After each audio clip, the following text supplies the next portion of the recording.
வணக்கம் நண்பர்களே. இன்றைக்கி நான் சொல்ல போகிற கருத்து என்ன அப்படின்னா, நம்ம இன்றைக்கி நிறைய பேர்கிட்ட பழகுவோம். பெரியவங்க சின்னவங்க நிறைய பேர்கிட்ட பழகுவோம். ஆனால் இதில் நம்ம தரம் பார்த்து யாரையும் பழகினது கிடையாது. காரணம் என்னென்னா, யாரை பக்கத்தில் வச்சுக்கணும், யாரை தூரத்தில் வச்சுக்கணும் அப்படின்னு நம்ம தரம் பிரித்ததே கிடையாது. இனிமேல் கொஞ்சம் தெரிஞ்சுக்கங்க. காரணம் என்னென்னா, நம்ம அறியாமல் நம்ம சில தவறுகள் பண்ணிகிட்டே இருப்போம். அந்த தவறுகளை சிலர் நம்மகிட்ட நேரடியாக சுட்டி காட்டுவாங்க, நேரடியாக திருத்துவாங்க. ஆனால் சில மனிதர் என்ன செய்வாங்கன்னா, இன்னொரு மனிதரை சொல்லி அவங்களுடைய சுயநலத்துக்காக இன்னொரு மனிதரை சொல்லி அவங்க வளர்ச்சிக்காக அடுத்த புறம் பேசி நம்மளை கண்டிக்க வைப்பாங்க. ஆனால் நம்ம செய்கிற தவறை நம்ம திருத்தவே முடியாது.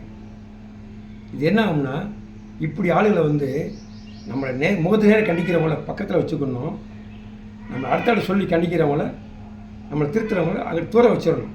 அவங்க பக்கத்தில் நிற்கக்கூட பழகக்கூடாது. அவங்கள எச்சரிக்கையாக பழகணும். காரணம் என்னென்னா, நம்ம வாழ்க்கையில் சில நேரம் நம்மளை அறியாமல் சில தவறுகள் பண்ணிகிட்டே இருப்போம். அந்த தவறு என்ன நமக்கே தெரியாது. ஆனால் இதை ஒத்து கவனிக்கிறதுக்கு சில ஆட்கள் இருந்துகிட்டே இருப்பாங்க. அவங்கள என்ன செய்வாங்கன்னா, இந்த மாதிரி நல்லவங்க நம்மளோட முகத்து நேரம் கண்டிக்கிறவங்க பக்கத்தில் இருந்தாங்கன்னா நமக்கு ரொம்ப நல்லாயிருக்கும். நம்ம தவறுகளை திருத்திக்கலாம், நம்ம மனுஷனாக வாழலாம். இந்த மாதிரி நம்ம தவிர அடுத்த மூலியமாக சுட்டி காட்டுறவங்கள அவங்கள தூக்கி ஒதுக்கி வச்சிடலாம். இது என்னுடைய அன்பான வேண்டுகோள்.